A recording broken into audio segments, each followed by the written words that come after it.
Governo di Kosovo ha cominciato un progetto di riduzione di gasto di apparato governamental e gasto di seguro social e in questo momento stimola il crescimento economico.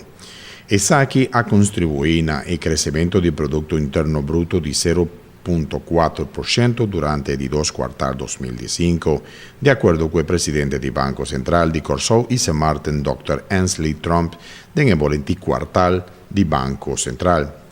Al contrario, Martin registra una contracción económica di 0,6% durante i due quartali 2015. Il crecimiento económico di Kosovo nei due quartali 2015 stava il risultato di una subida di demanda domestico, come con tanto demanda privada y como es un público a subir. Sin embargo, bajada de demanda net for the exterior a mitigar crecimiento del Producto Interno Bruto real como cu exportación Trump asina a elaborar.